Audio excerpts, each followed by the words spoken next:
Hamilton didn't cheat. You just didn't listen.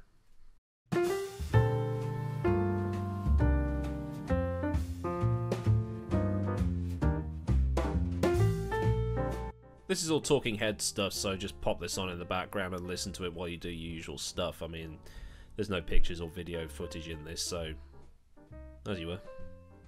Yes, Formula 1 is back, and it's back with a bang, as it so happens.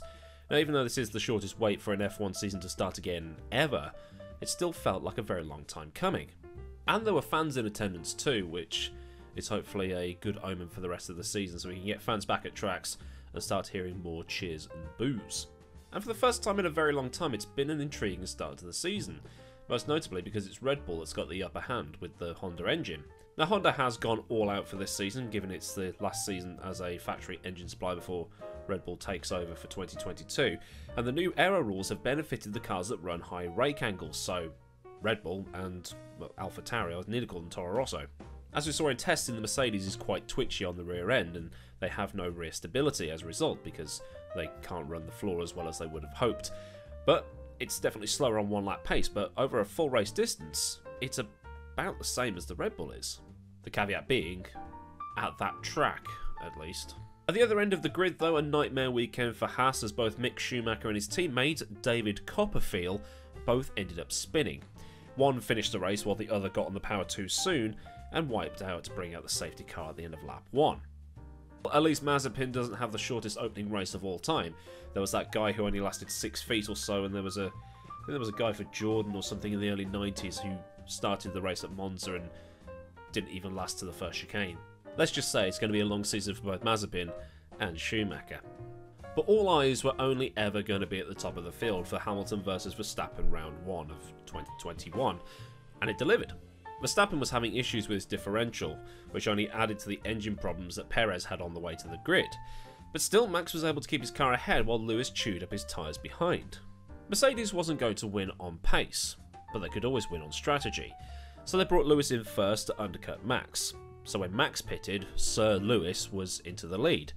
But then Mercedes decided another set of the hard tyres for Lewis's second stop, despite the Mercedes ripping through them pretty damn quickly. So when everything cycled round and it was the sprint to the finish, Lewis was in the lead, and it was down to Max to catch up.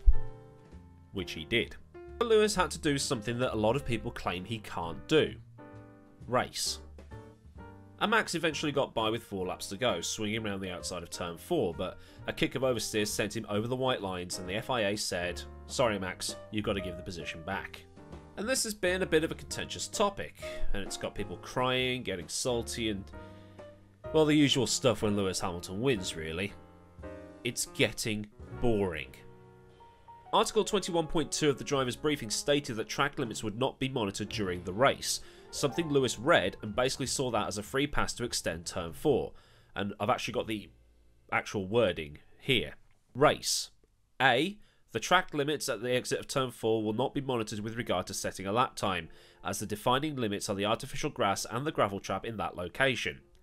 B. In all cases during the race, drivers are reminded of the provisions of Article 27.3 of the sporting regulations.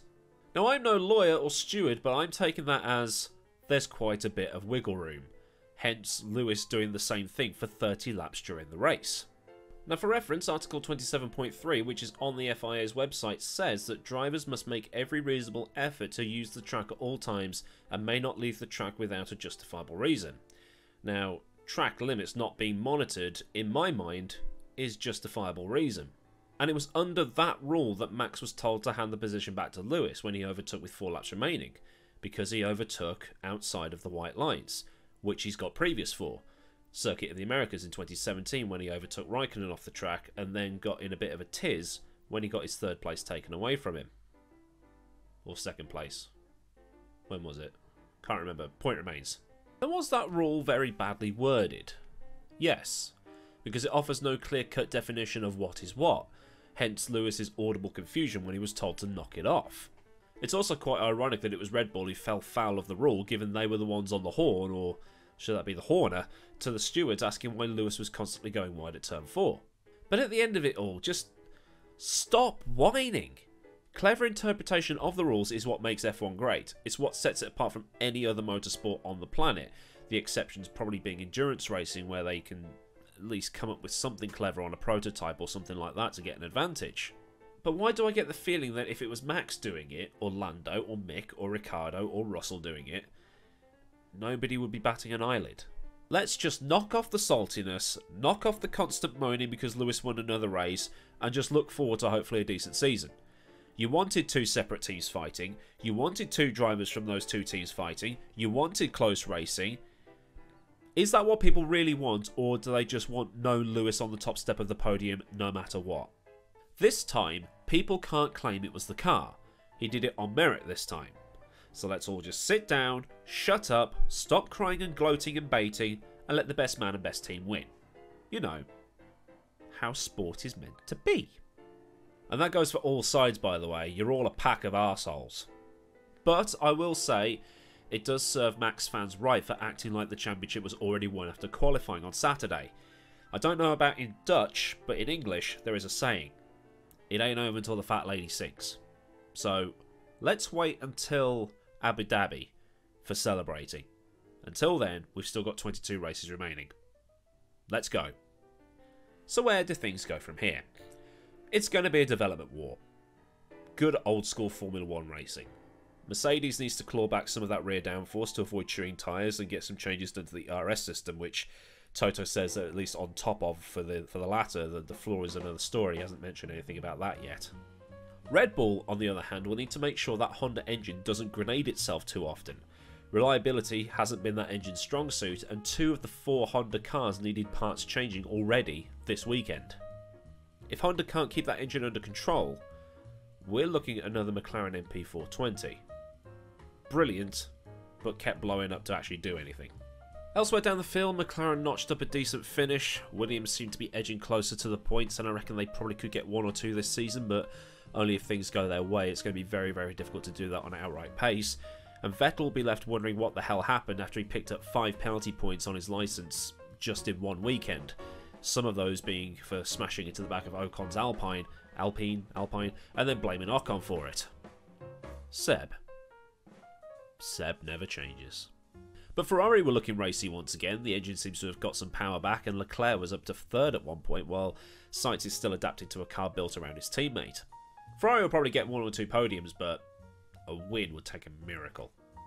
And that Tsunoda kid looks pretty talented as well, and I hope he doesn't burn out too soon, because his attitude is a bit like Hamilton's was in 2007. It was, look, I'm not going to pottle around being some rookie, I'm here to race. And he seems to be so full of energy, so I can't wait to see what he'll be able to pull off over the rest of the season. So what do you lot think? Now this is the part where I hand things over to you to see what's what. Leave your thoughts in the comments section and get that discussion going. And while you're scrolling down, if you're new here, like the video so this talking cue ball knows he did a good job. And for more opinion pieces and the return of Storytime as a podcast called That Racing History Podcast, click subscribe with the bell on so you get all the latest. Massive thanks, as always, go out to the patrons of this channel via Patreon, and if you want to join them in supporting me on a more personal level, or just join in the Discord chat or follow me on other social media, then you'll find all the links relevant to that in the description box for you. So until next time, I've been Millward, have a great day wherever you are, and I'll see you all again very soon for another video. So until then, goodbye.